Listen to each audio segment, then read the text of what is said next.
Hello everyone, if you're new to my channel, consider liking and subscribing. It will make me feel wonderful if you do that. Thanks. By the way, I also have another Naruto and Luffy fanfiction channel. If you are interested, link is in the description.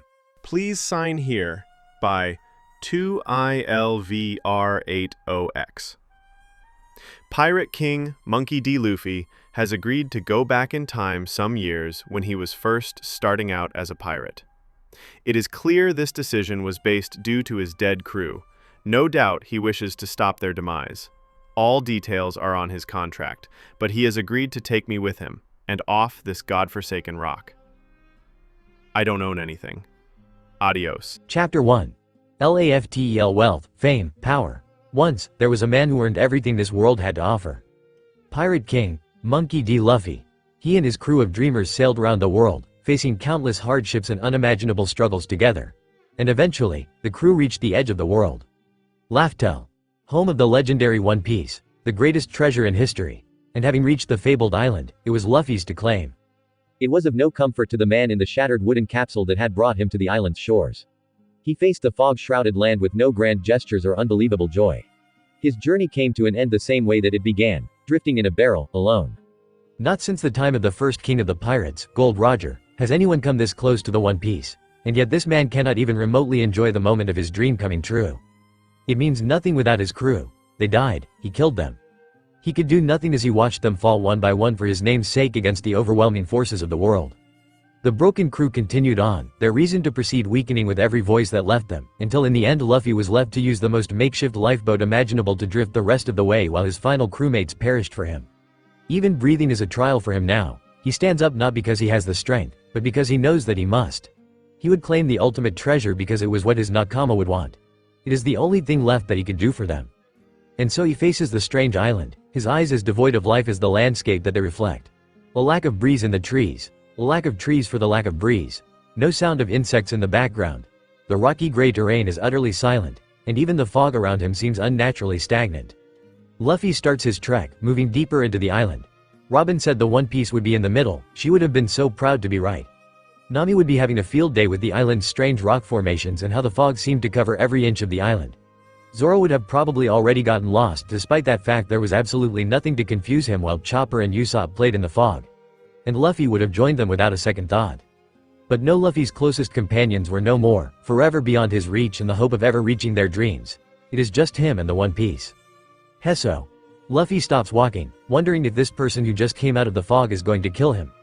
At this point it would be a blessing. He could pretend to put up a fight, but he just wants to see his nakama again.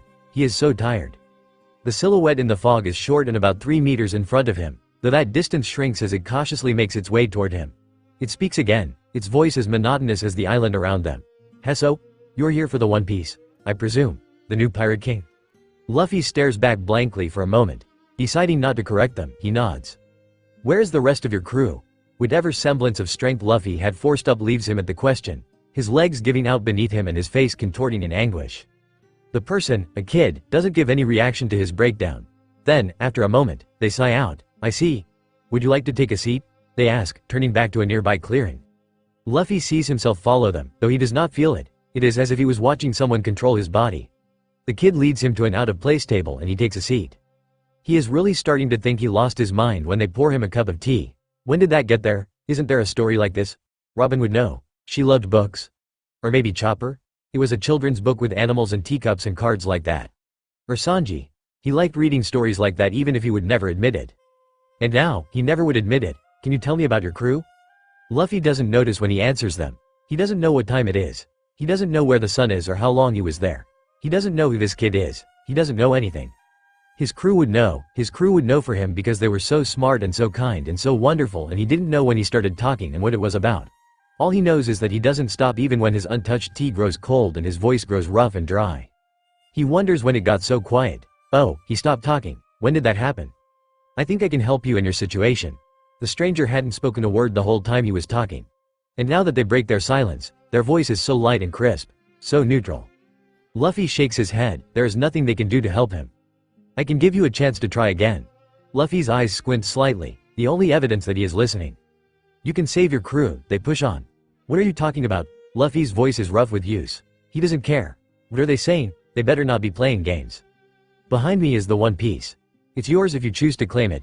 You can move on and complete your journey to become the Pirate King. Or you can come with me and try this again. I can send you back to the beginning of this story and you can try again.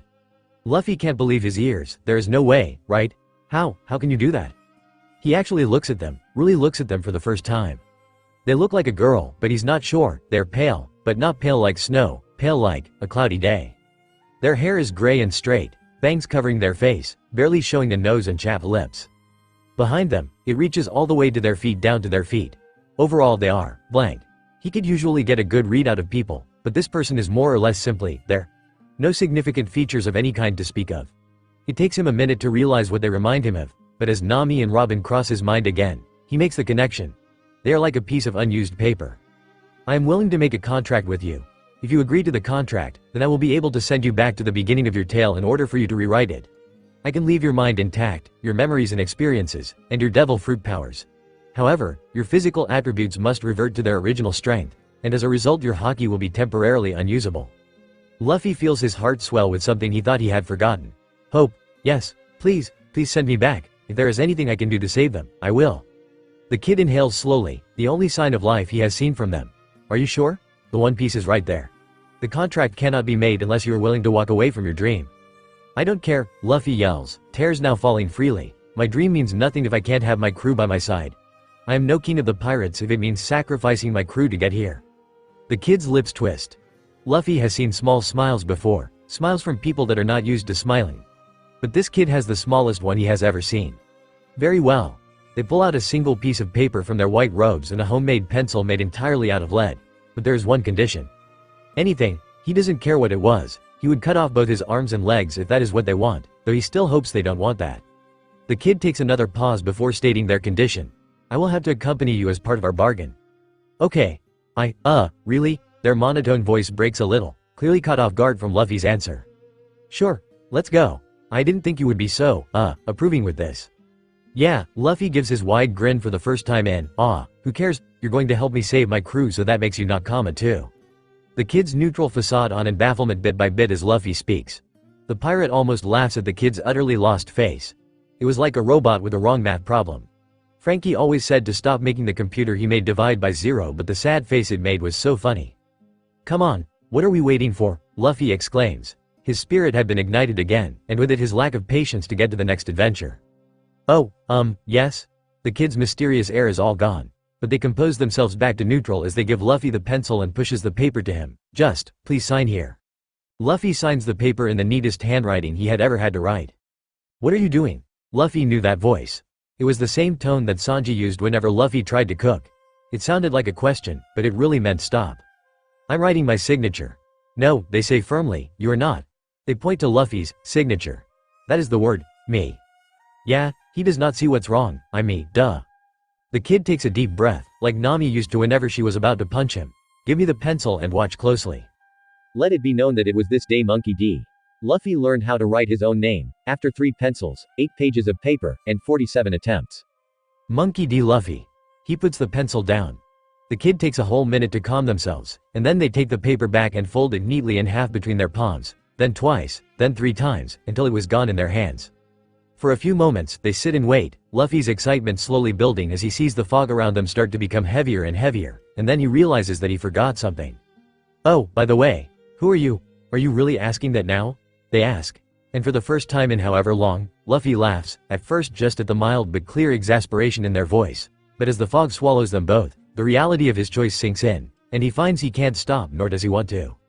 Just like that, Laughtel vanishes, the One Piece vanishes, and Luffy just keeps laughing and laughing as he and the stranger vanish too. Don't worry, everyone, I'm coming back. Luffy can feel himself waking up. He can't see but he feels it, his body waking up, his breathing changing. He can hear the sea crashing against his little boat and the cawing of a stray seagull or two, but he still doesn't open his eyes. He can't remember ever feeling this relaxed. He doesn't dare to open his eyes in case this is all a dream. But something feels off. His body's pain is no longer there. The constant pain from past battles isn't even in the back of his mind. It's just gone. His breathing doesn't bother him like it usually would. Whenever he breathes in, it feels as easy as it was when he went out to sea for the first time. Wait, what is going on? He opens his eyes at last and sits up. Oh, he was laying down, and in a really pathetic boat. No, not just any pathetic boat, it's his pathetic boat. It worked. As that one thought cements itself, he almost passes out at the surge of emotion through his mind. Every last memory of losing his crew, every ounce of agony and despair, every tear that he had shed, gone. Not from his mind, but they hadn't happened yet. He was back at the beginning. His nakama were alive. Euphoria floods his senses as he realizes it again. It worked, it worked. It worked, Luffy shouts at the top of his lungs, then collapses back into mad laughter. He laughs and laughs until he cries. Then he laughs more. The only thing that makes him stop is that he soon finds himself running out of breath. He almost passes out before he gets his breathing under control and looks back down at his body. It was the same young and scrawny form that had set out from Dawn Island. Geez, I really was a kid when I set off, wasn't I? He smiles at the thought, a kid. He is a kid, again. He is young and free and happy again. He had a mountain of training ahead of him to get back to where he was if he couldn't even handle laughing as much as he used to, but that's fine. It was a fresh start. The boat is not that impressive, though. Did he really use this when he left? How did he not die? Just as well, the Pirate King made his entrance with a boat that didn't even make out of the East Blue. Though now that he looks back on it, it really was a miracle that he got this far knowing so little. This time is going to be different though, he promises. Also in the boat is, the kid. They're laying down, apparently asleep. They are as young and as pale as before, but their appearance has changed. Their floor-length gray hair is now in a low ponytail, and they are wearing a white tank top, gray shorts, some flip-flops, and a big white jacket. A white bandana covers their head and eyes. Luffy also sees a thick book with a four-sided star on the cover laying beside them. He was far from an expert on books, but he had seen Robin holding one that looked like that enough times that he knows it's some kind of journal. Luffy looks back at the stranger, staring at them for a second. He pokes them in the face. Nothing. He pokes them again. They groan a bit. It works. Poke. Groan. Poke. Groan. Poke. Groan. Poke. Groan. Pook. They finally get up and push him in the face. Cease, they snap loudly. Luffy just bounces right back, having the audacity to laugh at the kid. You're the one who's asleep on a dingy boat. It is improper to poke someone awake, they retort, back to their matter-of-fact voice as they calm down. Luffy shrugs, never one to care about the proper way to do things, except parties, of course. By the way, why did you change your clothes? The kid looks at their new garments, tugging on them slightly as though only now noticing the change. They seemed piratey, the kid mumbles, as if it is the most logical answer they can think of. Luffy nods, understanding completely. You gotta look cool if you are going to be the best, after all, it only makes sense. The kid's neutrality breaks again as they look around, grabbing the side of the boat and taking in the sight of the endless sea, the sun high in the sky above them. Hey, are you okay? Luffy asks in concern. He really hopes they don't regret their deal because there's no way he's going back, forward. Whatever, time travel is weird. They shake their head. I have been trapped on that island for so long, and now, they put a hand under their bandana. I'm free, they whisper. Luffy grins at that. If there was one thing he loved about being a pirate more than anything else, it was the freedom. To do what you want, to go on adventures and make friends, and being the king meant being the freest of them all. Even free to give everything up to do it all over again, and he wasn't complaining one bit. They finally notice the wetness coming from their eyes. Are they dying? They can't be dying. They just got here, now their chest is hurting. I can't. Luffy puts a hand on their back, only for the kid to flinch away as though struck, letting out what was meant to be a scream but was really just a loud whisper. Luffy pulls his hand back fast, they are so cold. His hand, they think, it was, so hot, wait, hot, he touched them, they can, feel again. They can, feel, they are experiencing feelings. Just take deep breaths, Luffy slowly moves towards them. He doesn't know why they're panicking and confused, but this was his new nakama. He would do whatever he could to make them feel better. The kid follows his instructions, taking deep breaths and silently chastising themselves. They are acting irrationally and they know it. They have to pull themselves together. Luffy waits for them to calm down, then remembers that he never got an answer to his last question to them. So, who are you? He asks again. The person sits back on the boat and faces their new companion. It is hard to believe you willingly traveled back in time before inquiring who you were put. That shows signs of irresponsibility. Hey, Luffy waves his hand. He isn't irresponsible, he just knows what he wants and wants it now. They elect to ignore him. I am Oil of Laughtel and I consume the paper fruit.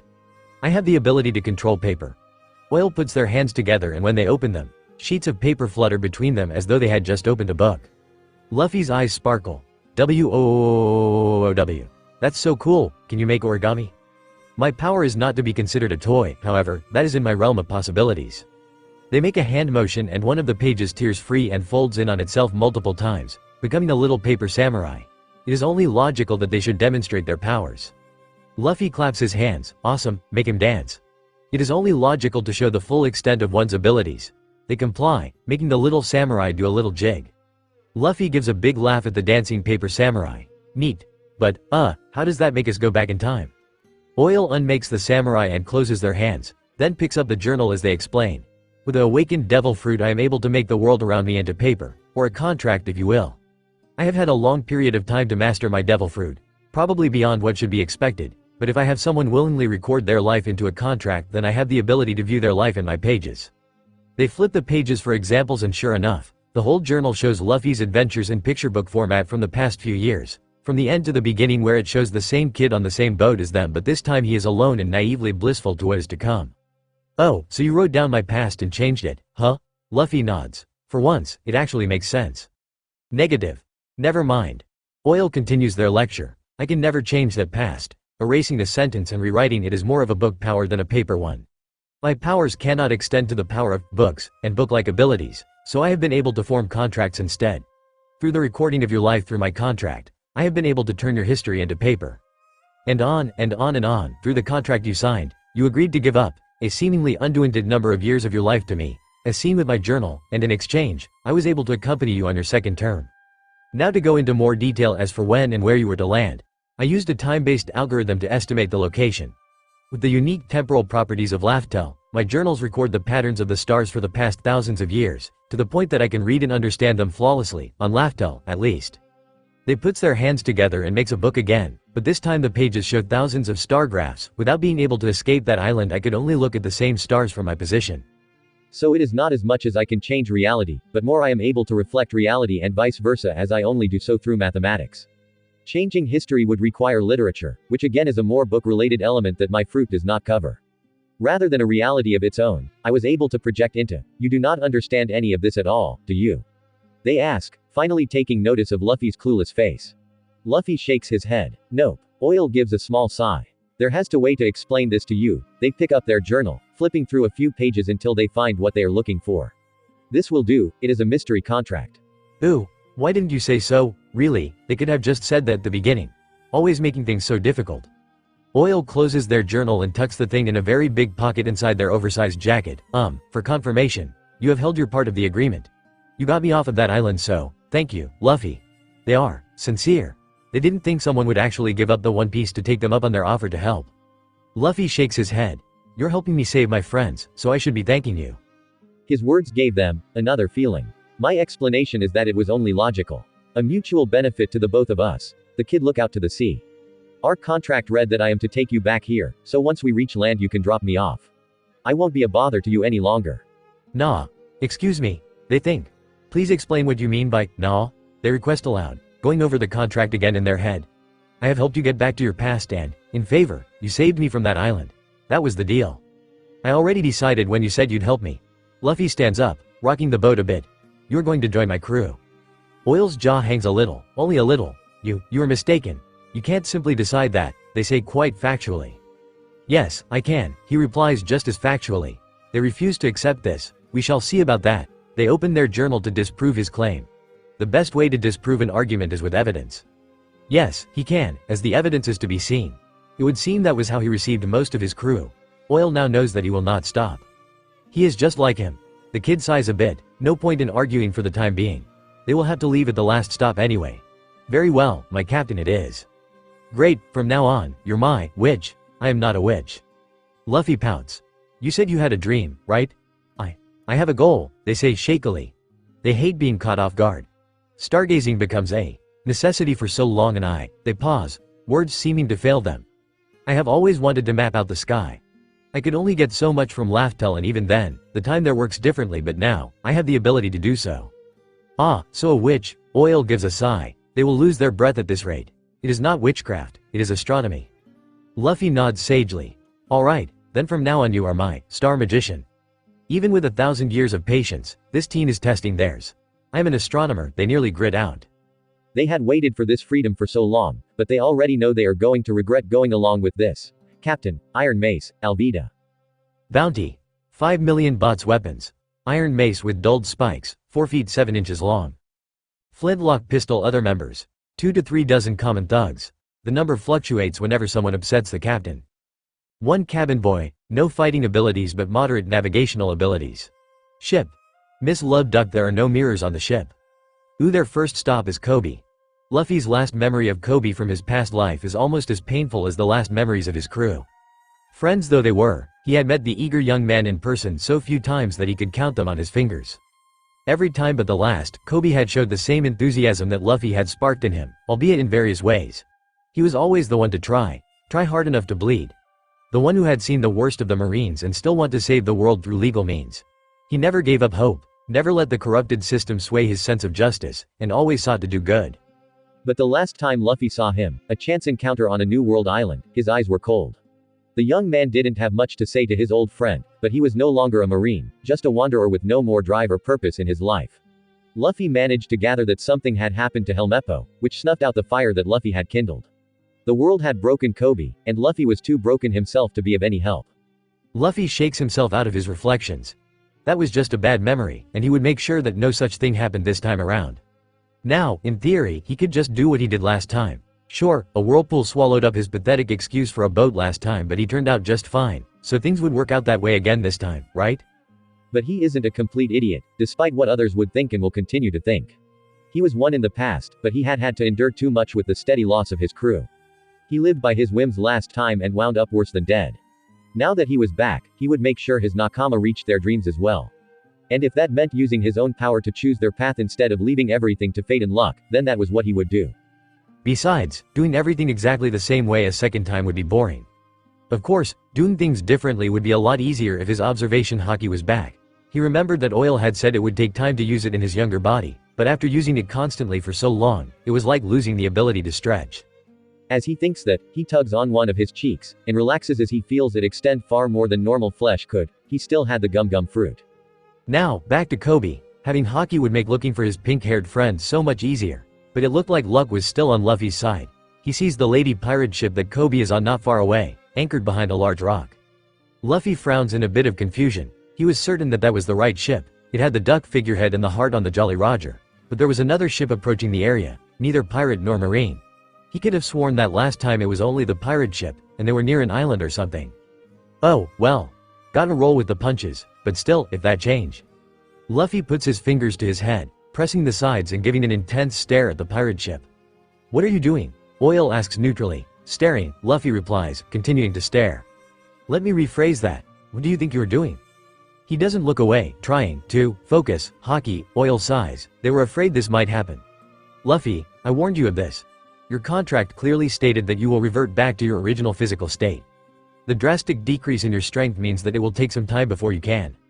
Got it. Phew, that was hard. His mind is nowhere near as sharp as it was after his months of training. That wave had flashed over both ships and given him only a brief glimpse at the presences there, but at least he still got it. Oil stares in shock. That's impossible. It states clearly in their contract that he would be completely reverted back to his original state, or else they would not be allowed back in time. Unless, he somehow reawakened observation haki within the past 5 minutes. Improbable, but it is the only possible explanation. Luffy laughs. I never let that stop me before, and I'm not starting now. And with that horrible uncontrolled wave of haki, there is no doubt of the presence he sought on the pirate ship. Weaker than he knew him, but too familiar to be mistaken. Kobe. And, no way. Luffy giddily rows himself and his crew of one undetected to the side of the rock hidden from Alvida's ship, careful to avoid a whirlpool some ways over. Then he begins emptying the barrel on board of the apples remaining inside, into his mouth. With the risk of the whirlpool out of the way, he could let things play out as they did before. This is illogical, Oil says as they help Luffy into the barrel. It makes perfect sense, Luffy insists. Doing everything the same way was boring, but some things would be just as fun to do again, and besides. You only get to make a good first impression once a lifetime and I'm going to do it twice. This whole reasoning is illogical, Oil argues. There is no purpose to bother with this, Kobe, in the first place. From what I can tell, he makes no major impact on your journey, not even as an enemy, though the possibility may present itself which will only hinder you. They shake their head at the very thought of purposely making an enemy. What is the point in confronting him? Luffy turns to fully face them. His face is unreadable, which they hate. Really, for a man who struggles to tell the simplest lie, his poker face is damn good when they want to know what he's thinking. The serious expression that adorns his face is misplaced, looking far too old, and he's looking at them with those far too tired big black eyes. It's starting to make them feel bad. Yes, they are sure this feeling is a negative one. He finally breaks the silence, because he is my friend. He speaks with finality. It is pointless arguing with him. But Oil is still hesitant. They do not like this idea. Luffy will be gone for an unknown amount of time and they will be on a boat. On their own. In the middle of the sea. That is incorrect. He will come back for them. He has to. He has to come back and he will. And they will be alone till then. Some feeling awakens inside, making their chest feel tight. They don't like it. Oil initially thought that they would be fine out in the open seas, but now that they are finally out of the realm of timeless space, it would seem that 800 years of not having contact with anyone actually has taken a toll on them. They are shaking from something. This is a new emotion, they believe. They cannot yet tell if it's good or bad. Troublesome emotions, they mutter. When was the last time they have even spoken this long? When was the last time they moved this much? Their whole body is shaking. Curse it all. Why can't they remember what reaction this is? Luffy can sense it, though, an overwhelming amount of dread coming from Oil. It is not quite fear, but they are overwhelmed by everything around them and they need to be grounded again. Fortunately, Luffy has a good idea of how to calm them down. Oil, do you have a pencil? His voice is soft but firm enough to get through to them. Oil hears him. I believe so, they respond in an equally soft tone. Can you get it out? He doesn't want to rush them, just in case. Oil nods, withdrawing the lead pencil that Luffy had used to sign the contract from their pocket. Luffy gestures to their journal. Try catching up on your reading while I'm gone, then. He knew that that would help Oil. They reminded him a lot of Robin, and she would always read books to make time go by. Soma missed dinner, she was so busy reading. Dinner. Oil wants. No, they need to do something with their hands. Need to do something to fill their time. Oh, yes, they will be dealing with time again. Troublesome. They want to look at their stars but those are not here. Are days always this long? How long is a long time? How long is a short time? Are they going to start aging again? How are they going to survive on their own when it is very clear that they cannot even survive losing contact without another person for a certain amount of time? Luffy puts his hands on Oil's shoulders oh so softly, bringing them out of their musings. They still flinch something terrible. Being touched. It feels so real. Too real. It is as horrible as it is not. They don't know whether to lean away or into the touch, so they do neither, standing passively, simply existing. Luffy looks at them right through their bandana, and speaks again with the firmness of fact. I will be back, I promise. Oil tries not to squirm under the intense stare, trying to show that the words were unneeded and absolutely unnecessary, but for some reason the words made the bad feeling go away. Illogical. No, not illogical, annoying. Luffy can feel his star magician calming down and laughs, patting their shoulder once more. Catch up on that comic book of mine. You'll need to know what you're getting into. Oil thought it wise not to push the subject further as they put the lid tightly on the barrel and, with a struggle, push Luffy off the small boat. His vessel would need to float into view of the passenger ship for his plan to work. With one last shove, the barrel finally rolls off, rocking the boat a bit and making Oil land on their behind. Annoying, they mutter aloud. They suppose it is an acceptable line of reasoning. Illogical, but they have come to understand the reasoning behind it. Emotions rarely follow logic, but there is a rhyme to its reason. It seems their new captain is used to letting his emotions control his actions. He is going to make it harder for them to help him, but then again, they know the kind of man he is. The kind to give up the obvious path of becoming the king to save his friends. Their whole deal was based on that loyalty, so they shouldn't complain as they take advantage of that. Still, helping a child become a powerful marine would no doubt bite them in the future. Oil starts rowing their way to the other side of the rock, endeavoring to reach the pirates, blindside while staying far enough away to avoid being struck and crushed by the much larger boat. They park the dinghy to the side of the pirate ship and take their captain's advice, ready to start annotating the first page. Romance dawn. Strange that it would start with his childhood when they had not traveled that far back. Perhaps memories are also included. But why was Luffy thinking about how he got his scar at this moment, then? Why couldn't this have been a normal contract? Very annoying. Meanwhile, said annoying teen in a barrel feels it roll a bit as he floats his way to the ship. He can't stop the smile that is on his face. He is back. It almost doesn't feel real, like he will wake up any minute now and all of this would be a dream. That he will be alone again, just slowly dying, waiting to join his crew. But no, not again. He feels alive for the first time in years. This unbridled joy he is feeling is unmatched. He is practically shaking with excitement. He can feel a line being roped in to take him in. That was fast. He could have sworn it took longer last time. He can't really hear what is going on, but there are a lot of loud noises. Shouts and yelling. Did he float to the wrong ship? The guys drop the barrel, leaving him to roll again until he crashes into something that sounded very breakable. Better just wait to see how this plays out. If his euphoria were any weaker, he might have tried taking a nap. Fortunately, before his boredom can overtake him, he hears the squeak of a door opening. Ooh, hello? The timid voice comes from an equally timid figure, a short and somewhat chubby young man with pink hair and thick round glasses. Glancing at him, one would think he was a decade younger than Luffy rather than only a year. At the lack of reply, Kobe steps closer, looking around to make sure he was alone. And as nobody meets his eyes or speaks up, he sighs in relief. Nobody's here, that's a relief. It isn't long before his eyes fall on the hiding place of the only other person nearby. Wow, that's one big barrel. I wonder what's inside it. He wonders aloud. Moving over to it, he begins rolling it away, but he doesn't get far before a growling voice interrupts him. Well, if it isn't our favorite coward. Trying to hide in here and duck out on all the action again? Kobe jumps in shock as he sees the three pirates in the doorway, and then waves his hands trying to explain himself. Oh, of course not. I was, just bringing this barrel of beer to you. The pirates laugh at Kobe. Well, ain't you sweet? Here, let's help you lighten the load. You can't, Kobe cries out. Lady Alvida will kill us if she ever finds out. She won't if you keep your trap shut, one says with a cruel smile. Right, Kobe? Why yeah, right, Kobe answers, looking ready to agree with anything they say. Hold on, boys, the fat pirate cracks his knuckles, I'll open it now. Though why would anyone want to open barrel of liquor with a punch? It's kinda dumb. What if this barrel was filled with beer?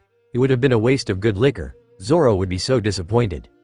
There is a beat of silence as the pirate got ready a very overdramatic display of punching the barrel. Luffy didn't need hockey to sense that this was his cue. Crash.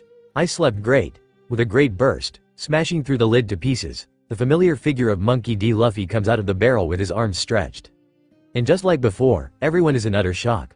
Oh, he punches a guy too. But Luffy only has eyes for a very shocked and a very scared Kobe as he gets out of the barrel.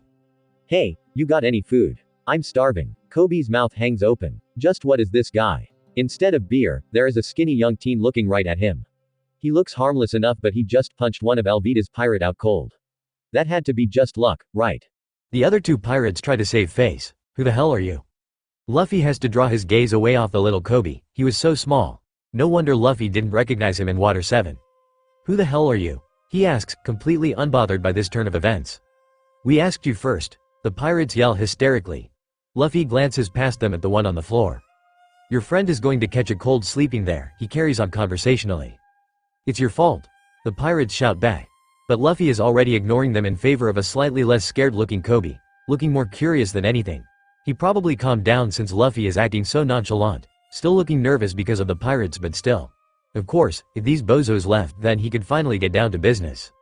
That is, until one of the pirates points a sword at Luffy's face. Hold up. Are you messing with us? Don't you know that we're vicious pirates? Oh, he did know. He just can't find it in himself to care at all. He is tempted to test out his conqueror's haki on these guys and leave, but if his control was anything like his observation haki, he might take down Kobe in the wave. Even if conqueror's haki had always been his specialty of the three, he wasn't going to take that chance at such a crucial moment. You guys sure are lame, is all he says aloud. You damn kid. The second shouts as they attempt to attack him with their swords.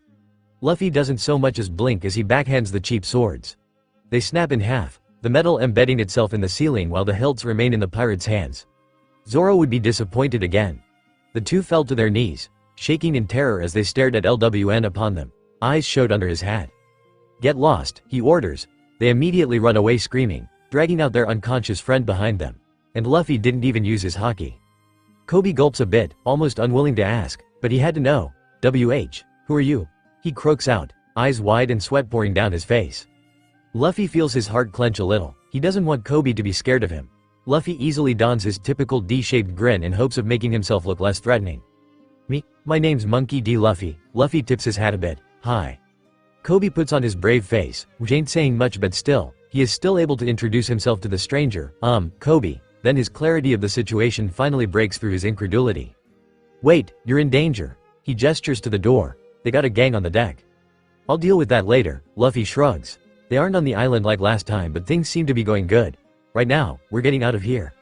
Kobe is about to argue again, but a familiar-sounding grumble interrupts both of their thoughts. After lunch, Luffy corrects himself. Kobe isn't sure how this came to be, but this came to that, and now the next thing he knows, they're under the deck eating apples when Kobe should be on deck helping Alvida on pain of death. But no, he's just sitting with Luffy, eating apples. How is this his life? Luffy is strange for a stranger. It isn't in the way of looks, but Kobe can just feel something off with the guy. He seems to have this aura of overwhelming power. Like a mouse being around a lion. Two completely different species, and the only grace was that the mouse knows he is too small to be bothered with. Luffy doesn't hesitate to start diving in, enjoying another bite of food. Though, bite, is hardly the right word, from what Kobe can tell, the older boy is practically swallowing them whole. Kobe watches, half fascinated, half horrified, just wondering where all that food is going. How is this guy not choking? Hey, what are you exactly? Kobe tries to keep his voice as steady as he can. He doesn't know why, but he didn't want to look any more pathetic than he usually did in front of this guy. Luffy looks up from his feast, though a true feast would have meat, and swallows another apple whole before parroting his question. What am I? Oh. Luffy grabs his cheek, stretching it beyond reason. I ate the gum fruit and became a rubber man. He lets go and the flesh snaps back into shape. Kobe gapes, his eyes wide in amazement. A devil fruit user. I thought that they were just a legend, but it explained everything. Luffy wasn't a normal human at all. Those swords came down right on him. Is that how you were able to break those swords? Luffy gives a smile, this one genuine. I broke them with my hands. Well, that was a useful response, Kobe thinks sarcastically. He nods anyway. Luffy, for his part, is wondering if he should tell Kobe about hockey. Grandpa would probably teach him anyway, but a head start could help.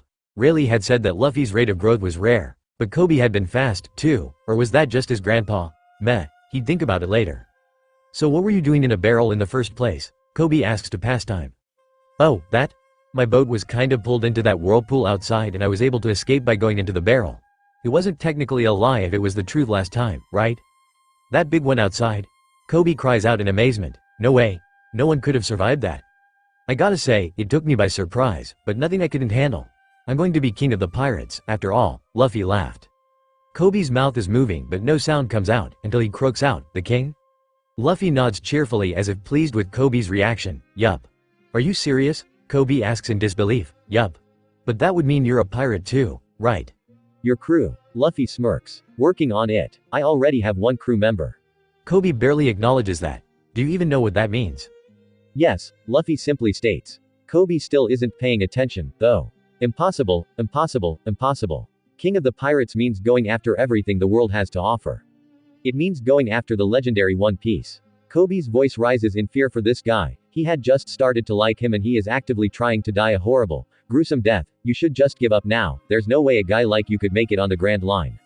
Luffy doesn't bother to hit him this time. A part of him is almost disappointed in himself for choosing a more mature response. Kobe, Luffy gets his attention with his serious tone. I know and understand the danger set before me and I know I can die. I have accepted that. If I die, then I die. As long as I am following my dream, that's all that matters. Kobe stares at amazement. This man is completely undeterred by the thought of meeting his death, so determined to follow his dreams even if it means putting his life on the line. Such amazing resolution hits hard with Kobe. Do you think I could accomplish my dream? He asks tentatively. Luffy cocks his head, asking a question he already knew the answer to. What is your dream? Kobe clenches his fists, forcing his voice to be steady.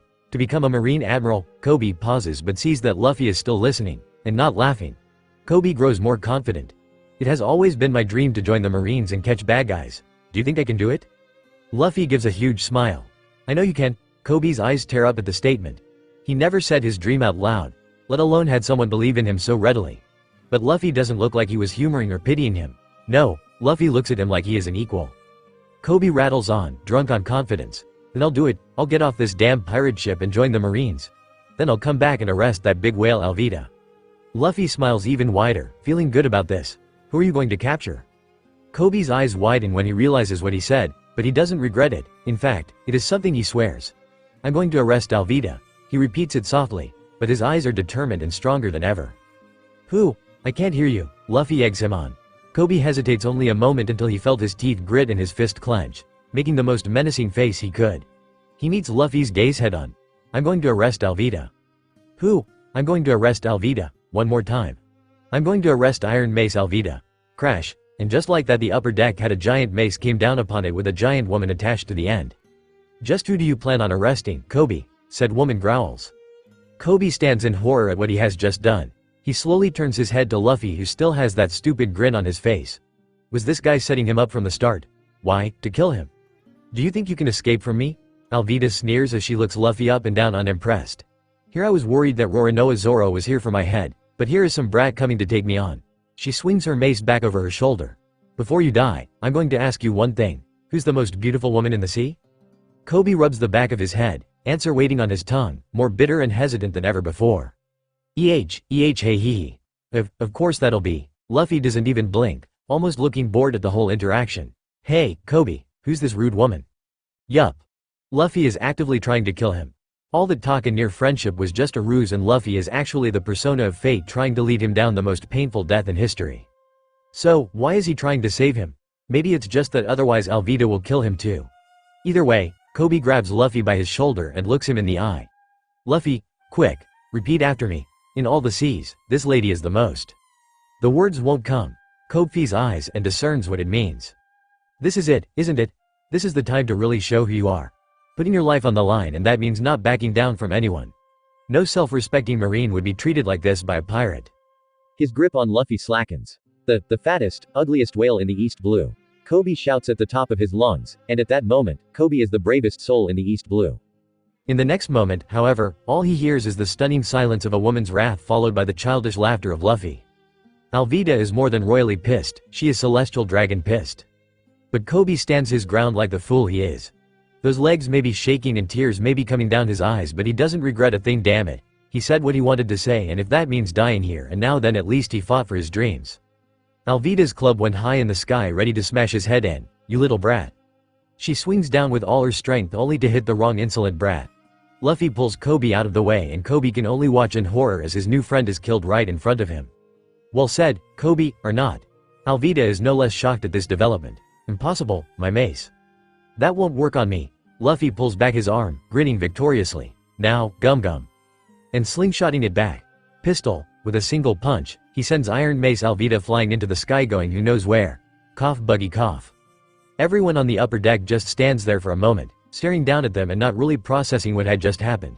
Kobe having his tormentor being defeated so easily, and the pirates watching their strongest fighter and captain being sent flying like she wasn't the size of a whale. Hey! Luffy shouts, which every pirate stood at attention for as he climbs his way out of the hole. Give us your best boat. Kobe is going to join the Marines. Aye. All the men start to scramble, not really having a destination in mind but too terrified to defy the teen. Kobe can't believe this is really happening. Luffy holds out a rubbery hand for Kobe to grab. Kobe takes it, never wanting to let go. Alvida was taken down like she was nothing, and now, he is free. All because he happened to meet a pirate in a barrel. Words could not begin to describe how much gratitude he feels toward Luffy at that moment. He felt tears coming down his face, but he can't make them stop. He probably looks like such a crybaby right now. Luffy. Luffy put a hand on his head and gives a good shake. She, come on, Kobe, we better book it. Kobe wipes his tears quickly, trying to pull himself together. He is going to be a Marine, damn it. He can't be crying like this, especially in front of Luffy. Luffy's words finally processed in his head, and he looks to where Luffy is gesturing. The Marines, Kobe gasps. I can't be caught with pirates, they'll arrest me too. That would suck, Luffy acknowledges. Kobe does not appreciate the reaction, or lack thereof. What are we going to do? My captain. A voice comes over the edge of the ship. Luffy smiles. What any pirate does when the Marines are around, Kobe. Run. He literally grabs the boy.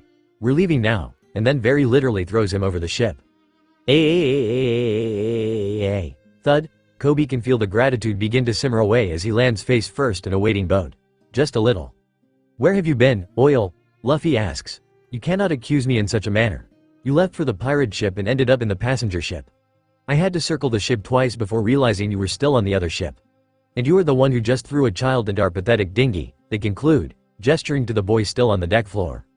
I said I would be back. Luffy claims it if that solves everything. Oil can feel a headache coming on. Your dramatic entrances are going to be the death of us, I swear, they sigh. This was the only time, I promise, Luffy says, waving his hand. Oil thought of it, another feeling coming up, but this time they could clearly name it, doubt.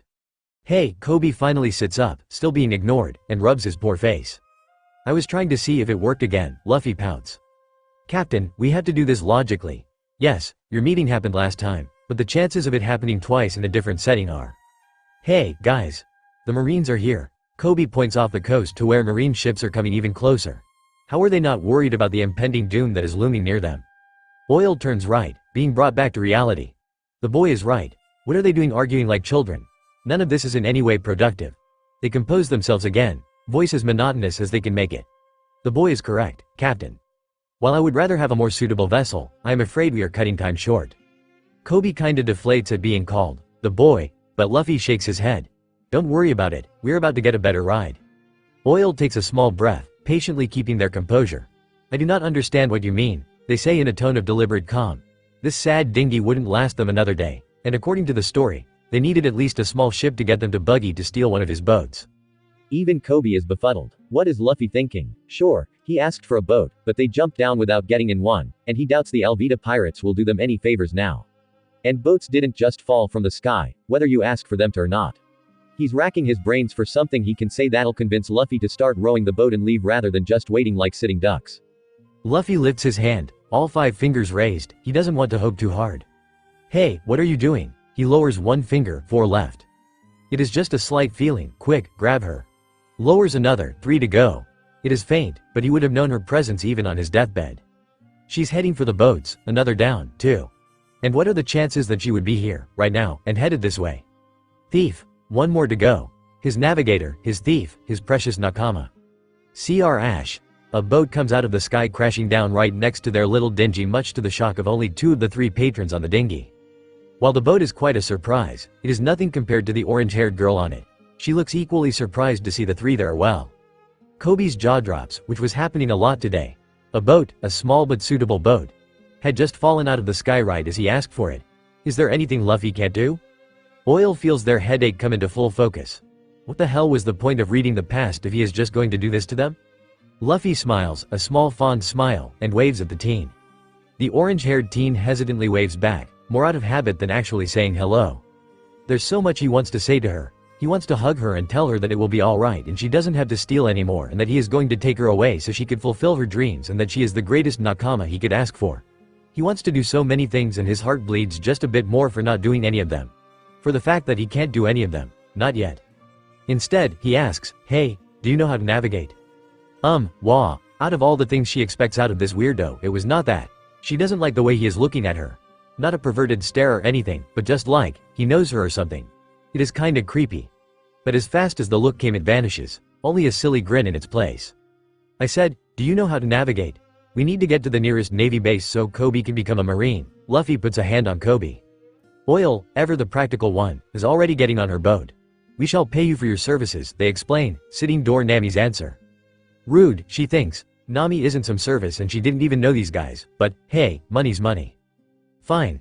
You're lucky, I was going to Shellstown anyway, Nami conceded. The nearest Marine base was also the best lead she had at the moment for the map she was looking for. Probably best to just deal with these guys for now till she could ditch them there. Luffy grins, snickering a bit as he unnecessarily throws Kobe again onto the boat. He feels the obvious signs of distrust coming off Nami under the indifferent persona and it saddens him. She had unwavering trust in him after Arlong Park but he needs to gain it again. It was a bitch to get her complete loyalty the first time around but he knows that he can do it again. He would fight for her 1,000,000 times if it means she could trust him again. He will turn her fear into trust, and not just in him but in the world again. He owes her that much. Name. Roronoa Zoro occupation, pirate, swordsman, first mate, bounty hunter, formerly, unofficial. Residence, Shimotsuki village, formerly, epithet, pirate hunter. Age, 19 birthday. November 11th height, 178 centimeters, 181 centimeters, time skip. Bounty, 60 million, 120 million, 320 million family, unknown, Wano, samurai, grass. Relations, Master Koshiro, Johnny and Yosaku, Kuina, deceased. Some others with his samurai nature I just know it. Trivia. No sense of direction, wandering swordsman, superhuman alcohol tolerance, sleeps a lot, not afraid of killing, stalwart, follows pirate rules, strange, samurai honor, highly respects captain position. Skills. Swordsmanship. Skilled in Itoryu, very skilled in Nitoryu, creator and master of Santoryu. Physical strength. Strongest on the crew besides Luffy. Dream. Become the world's greatest swordsman, i.e., defeat Dracula, Hawkeye, Mihawk, currently the world's greatest swordsman. Nami is starting to regret this whole thing. All she wanted to do today was rob some pirates, take a bunch of money, and make a clean getaway. And she almost did it, but nope. Now she is stuck with some brain-dead moron and his. She is using this next term very lightly, crew. At least that is what the Straw Hat guy said. She assumed at first they were passengers from the convoy ship who idiotically got on the pirate ship but, were they supposed to be a crew of thieves? But that couldn't be right, even ignoring that the Kobe kid was going to become a Marine. Luffy, as she'd heard him called, wasn't fit to be on the sea to begin with. Really, who goes out to sea without the simple understanding of how a compass works? Just go in the direction it's pointing, Luffy had said. Nami still wasn't sure what had stopped her from screaming, compasses point north, dumbass, they aren't magic. The Kobe kid is at least a bit competent when it comes to navigation, but Luffy is a complete mess. She didn't know if someone that dumb could really exist, but if it was just an act, he was an even better actor than her. At least they are only an hour or two away from Shellstown now. Kobe and Luffy are in an intense conversation about whether or not a normal person could eat a whole crocodile in one sitting. Which, no, they cannot. And she isn't paying much attention. If there weren't a promise of money at the end, this would almost not be worth it. The only one she's paying any real heed to is the quiet one. Oil, Luffy had said their name was, hadn't said a word since they boarded the ship. They have their hood over their head, looking like they're trying, successfully, to block out the world. Only their hands are visible. They have been writing from the moment they were clear of the fighting ships, scribing something or another. Nami can't help but take notice of their hands. She had seen some strange people in her time as a thief, but those hands, she could see the bones through the thin skin, and their nails were practically claws. Well, even so, who is Nami to judge? They have been mumbling strange things under her breath that she doesn't really understand, but occasionally she catches creepy tidbits like, should we even bother with the cat guy? Or, shall I make him? And, that clown will be a useful tool. She doesn't gather much, but she gathers that they're planning something, so she might as well try to get some information while they're with her. It may come to nothing, but Nami didn't get this far by letting an opportunity slip by. Hey, Oil? She asks. The kid doesn't even glance her way. Oil? Nothing. Now she is getting annoyed. Oil. The kid's head shoots up quickly, looking around like a startled animal. Over here, Nami says in some surprise. Geez, she didn't want to scare the brat. But it's clear to see, even with the hood covering their head, they were not expecting anyone to address them. Oil coughs a bit, bookmarking their journal and acting as though nothing happened. Couldn't really blame them for that much. Yes, how may be of assistance? Well, that was a mouthful, too formal to be a natural sailor. High money? Runaway noble? Perhaps? Probably not. No noble would be with someone like Luffy. Runaway or not. So, what were you guys doing on Alvida's ship? Trying to get some of their treasure? Nami knows they weren't after any treasure. She would have seen them, at least she can see if she is a liar or not. We were there to retrieve a package, they answer after a pause. While I made the argument that the whole debacle would not be equivalent to the effort put in, Luffy was determined to acquire this cargo. I am unable to give you details if you are unsatisfied with that explanation. Nami blinks. Really? There was actually something valuable on that pirate ship, and she didn't know about it? How can this be? She ransacked that ship top to bottom for gold and jewels and nothing suggested precious cargo. She has to know now. That is completely understandable, girlfriend, she gives her cutest smile. Personable information and all that, but still, it must be quite a top dollar find if you were willing to board a pirate ship. Please let something slip. Oil's shoulder tense a bit, but her face doesn't change. Good poker face then. I must correct your musing. While I cannot accurately say this cargo is not precious, I can say its monetary value is rather low. Nami's smile drops. Come again? She can't believe this. So now you are telling me you boarded a pirate ship for a memento? Oil processes the question before shrugging. Yes, that is a good word for it. While I agree it sounds tediously illogical, I have to say the outcome is far outdoing my expectations. After all, Oil thinks, meeting Nami this early will undoubtedly have unforeseen side effects, but it may also provide to be useful. Oil will have to run through the numbers again, but they believe they are in Oil's favor this time. Nami deflates, but at least she didn't miss out some rare treasure. Well, you're lucky those pirates didn't catch you. Who knows what kind of things they would do to these guys. Sure, they probably weren't that much younger than her, but she is a professional and these guys are not. Oil actually has to bite back a smile. I do not think the situation called for much concern. Nami raises a skeptical eyebrow. Yeah, Luffy took out Alvida out with only one punch. Kobe at some point started listening in on their conversation and thought best to add his input. Nami lowers her previously raised skeptical eyebrow in favor of just plain doubt. Alvida wasn't anywhere close to Arlong, but she was still one of the most wanted pirates in the East Blue.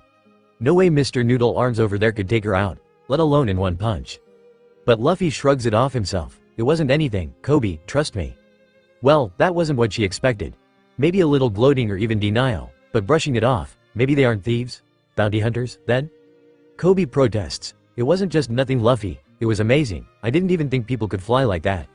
Yes, well, you had better hope she landed in the same place as last time, or else we are in quite a lot of trouble, Oil adds. Luffy cocks his head to the side. We meet her again? Oil sighs. Yes, one time.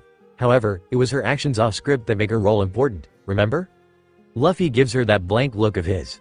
A certain unpredicted someone, Oil stresses. Who? Nami asks without thinking.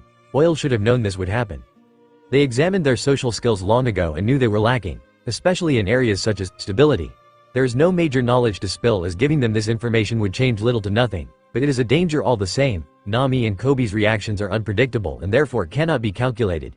Giving them this information is pointless anyway, as they have no business knowing Buggy will be a warlord at this point in time. That's right, he becomes a new warlord, right? Luffy knocks his head. God's D laughs, recalling the old big nose himself. It's hilarious, a real riot. Captain, Oil speaks again. If Luffy had spilled the secret, there was no more need for caution. This is serious. He is a huge tool that can be useful, and if you compromise this meeting then we may lose a major player. He just waves his hand. You worried too much, it will be fine. I worried just the right amount for someone in this situation. You worried too little. I have to make up for your deficit, Oil reasons. Kobe's mouth hangs open throughout the whole exchange. Alvida. And a warlord? The thought sends shivers down his spine. She would be unstoppable if she had that kind of power. He could feel his old cowardly mannerisms start to come back. How do you know that? Oil calms themselves quickly. Now is not the time to let their emotions run wild. I can read the future in the stars, they state. While demeaning to the practice, it is the most logical excuse they had conjured up. As logical as an excuse for knowing impossible to know things can get, at least. A way to avoid questions further down the road is to have a reputation for being able to see into the future. Kobe looks like he's buying it. After seeing a rubber man beat his oppressor into the sky, Oil is sure he's willing to believe anything at this point. Nami isn't biting, though, too smart for that. Without seeing proof, of course. She. Luffy doubles over. I knew it. You're a star magician, she. Oil bristles. I am an astronomer, they grit out. They still had their pride, damn it. Oh, someone who makes maps, Luffy nods. That's a cartographer, dumbass, Nami yells in frustration. Luffy stops laughing suddenly and stares at her. Now Nami realizes why she hadn't screamed at him before. That was the same look that he had when she first dropped down from the pirate ship. She isn't scared of him, but that big bug-eyed gaze was and is still unnerving. And somehow familiar, too. Then the strangest thing happens. A fond small smile breaks across his face, not the stupidly big one he has been making this whole time. This one made him look older, almost sadder. Yeah, you're right, my bad. Nami had been sure that this guy was just an airheaded moron and not putting on a good act, but this was something completely different, and she doesn't like it. She wishes he would stop making that face. It's making her chest tighten for some reason, like he shouldn't look like that. Ever. He should be one of those people who is always smiling. Now she's acutely curious about just who Luffy is. But curiosity killed the cat, but satisfaction brought it back. Nay, Luffy. Yeah? That look on his face melts away. Good, why are you heading to Shellstown? Anyway? She is going to steal a map of the Grand Line, sure. But why is he heading to a real no-name town like that? Luffy's smile broadens at the question. I'm meeting up with my next crew member there. Maybe you've heard of him, Zoro? Kobe's eyes widen at that. You mean, the pirate hunter, Roronoa Zoro? Luffy nods. Yup. He is going to join my crew. Oil feels a bubbly feeling in their chest. It seems positive. Positive is when you long for the feeling, right? He makes it sound like Zoro has already agreed when Luffy hasn't even met him yet. They make a mental note to mark this feeling down later. Nami is shocked. She had heard the name Roronoa Zoro before, a well-known and dangerous bounty hunter. That cemented that Luffy and the others were too, but did that mean Luffy really was that strong, then? Kobe stutters. You mean you already know him? Luffy tilts his head. Well, I know him, but he doesn't know me yet. But don't worry, he is definitely going to join my crew. Nami puts a hand to her face. Never mind, he's definitely an airhead after all. Kobe yells at Luffy, trying to get him to rethink the whole recruit a demon like Zoro idea. Nami makes the wise choice to ignore them and goes back to guiding the ship. Oil opens their journal again, re-examining the profile they had drawn up. From what they can tell, Zoro is one of the monster trio and one of the most loyal of the crew. He is known for his great strength and unshaken resolve to follow his dream for his childhood friend Kuina. But nowhere does it state what his position was on the crew besides swordsman. That would be the first thing to change. Oil puts a note to the side to start his hockey training immediately after recruiting him. If he was going to be the new first mate, then he must be able to match Luffy's power in order to properly serve the future king of the pirates as the world's greatest swordsman. Ooh, what do you mean you don't have any money? Yeah, sorry about that, but I promise to give you lots of treasure next time we meet. This is a disaster. Oil made a major miscalculation in the heat of the moment. In trying to speed Nami's assistance at the time, they only built themselves up for doom. Oil tried to take responsibility for lying to Nami about payment, but Luffy refused to accept that. He was used to Nami being like this, Oil is not. Next time we meet. Nami is ready to show this guy how much she never wants to see this dumbass again, using the painful language she knows. When a piece of paper is shoved in her face, Oil stands there in front of Luffy, arms out like the paper was a shield of some kind. This is an IOU. When I claimed a form of payment in our arrangement, I was not specific about the details and therefore take full responsibility for my communication failings. I wish for you to take this.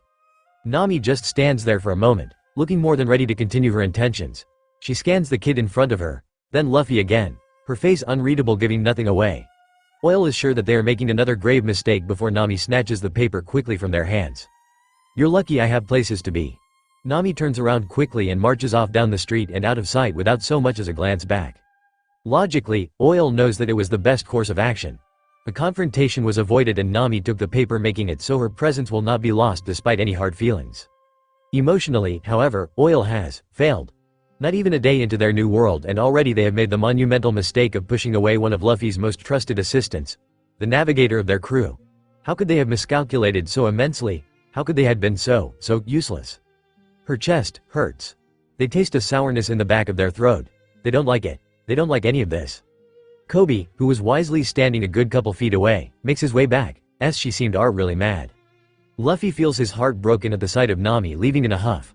He doesn't want her to get mad. It wasn't like the familiar mad when she would hit his rubbery head and it would somehow still hurt, but never for long. He can tell she was more annoyed than anything, but she left so easily, leaving them like they were nothing but strangers, like they would never see each other again. He knows they will, but it hurts. Maybe that's why he can easily tell Oil is having similar thoughts, but they're feeling more guilty. What reason did they have to feel guilty? Before Luffy can say anything, Oil's face morphs back into a blank slate, all traces of guilt wiped away. Which way is the base? They ask. Luffy perks up immediately and made a straight beeline to Zoro's presence with Oil and Kobe in tow.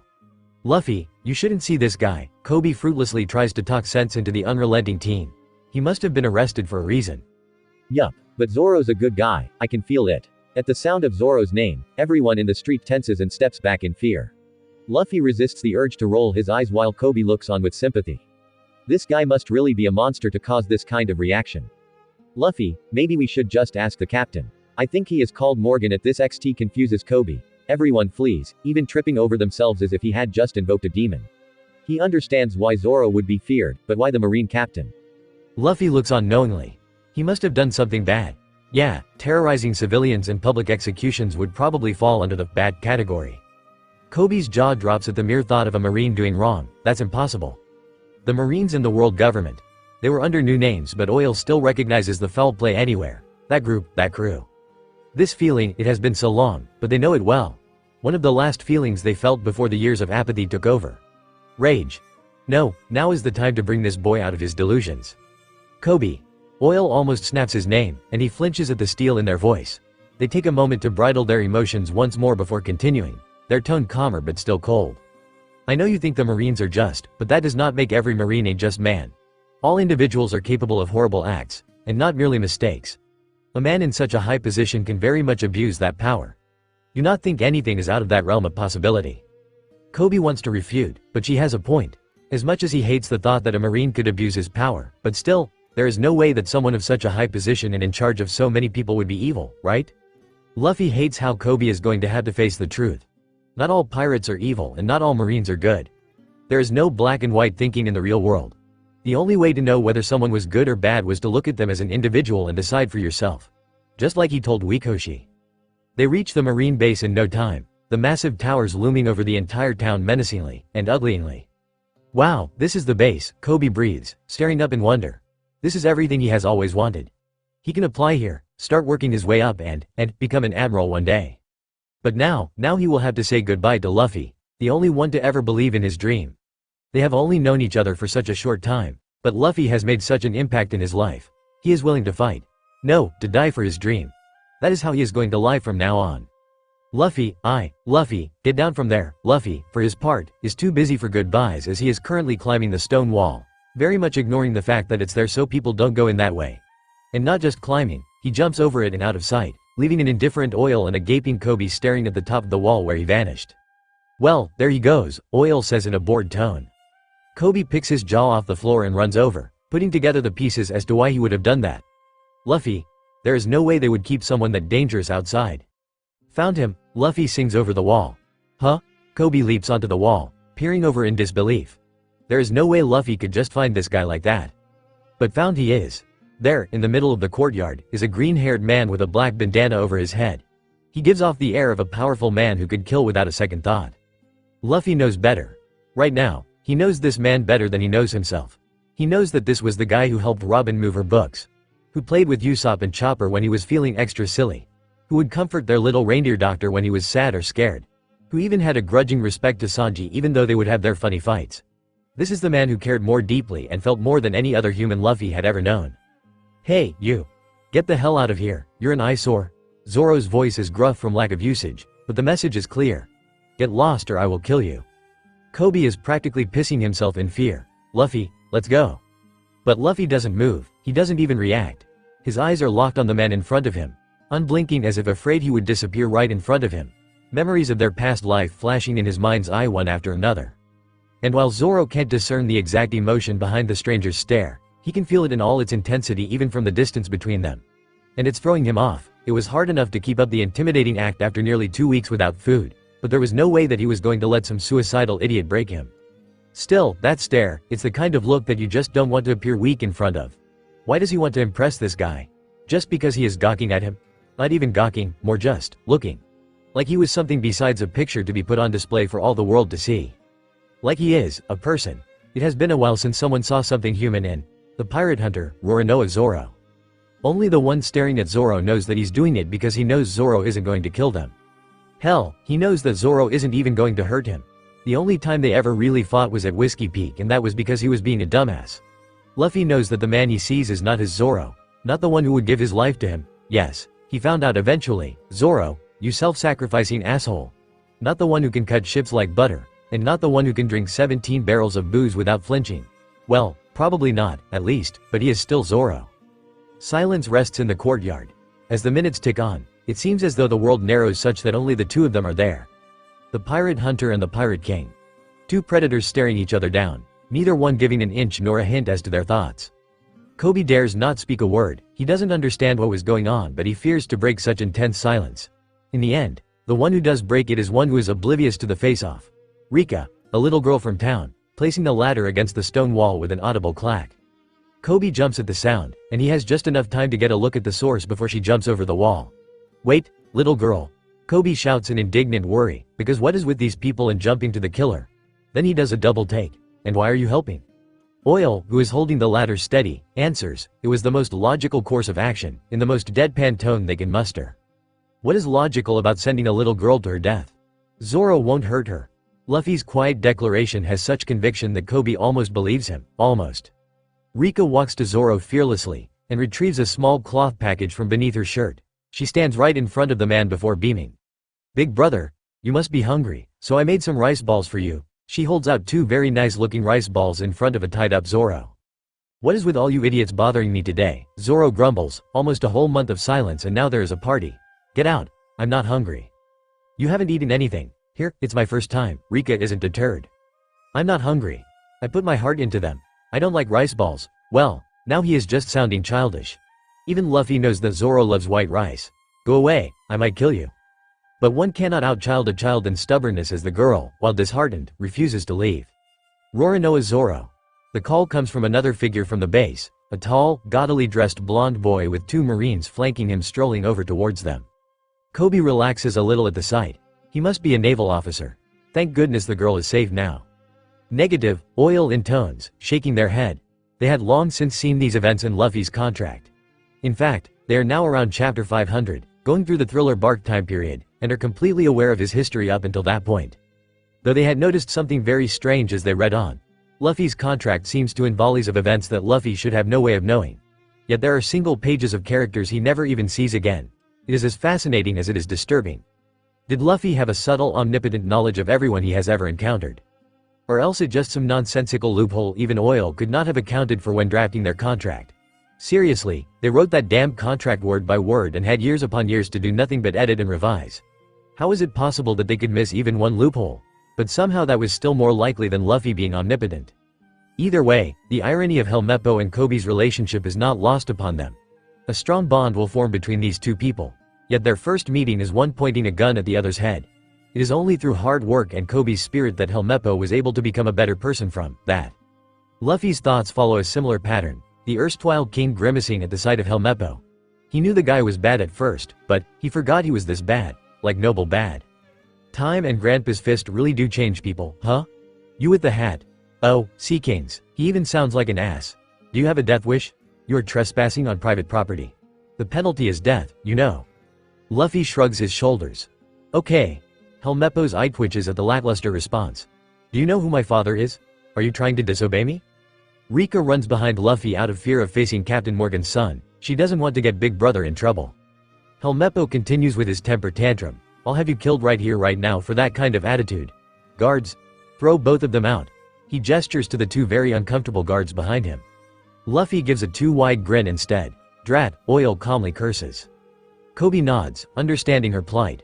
While both of them had only known Luffy for about 2 days, they have a shared understanding of the Rubber Man. Luffy is not as dumb as people would think. Oh, sure, he is an idiot, but he is not dumb. Oil has seen him in his element throughout his comic contract. When it comes to trickery, tactics, and basic math, he seems to be a fool. But in battles, emotions, and reading people, he is arguably a genius. And then there are things like social cues, which most people assume his moronic nature controls. They are wrong. He understands them well enough. The reason why he continues to give evidence to the contrary is simple. There is a fine line between not knowing and not caring. And he just happens to cross that line every single day. Helmeppo and his guards break into a cold sweat as Luffy grins predatorily. Oh, I know who your dad is. In fact, why don't you go get him so he can deal with me himself? He takes one step towards them. Helmeppo and the guards take one step back. Now, Helmeppo sputters, nervous for no conceivable reason, then he jerks his hand up. Why, you're a dead man. My daddy will make you pay for this. He cries before turning tail and running back towards the base. The two guards are right behind him. Luffy feels a little smug. Usually he wouldn't bother to intimidate people. It was so much simpler to let his actions do the talking, but it did have its perks sometimes. What the hell do you think you're doing? That is, until a pissed off Zoro reminds Luffy why he was here in the first place. It is time he makes his move. Right, you. He points to the little girl still hiding behind him. Don't ignore me. Luffy ignores him. He bends down to Rika's level, looking her dead in the eye. I am going to need your rice balls. I promise I will make him eat them, he can just be stubborn sometimes. Rika pauses for only a moment before returning Luffy's smile and gladly gives Luffy the rice balls. Okay. Thank you so much for feeding Big Brother. No trouble.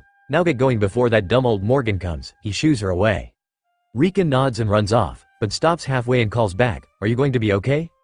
Don't worry, I'm going to kick his ass, Luffy reassures her confidently. That was enough for Rika.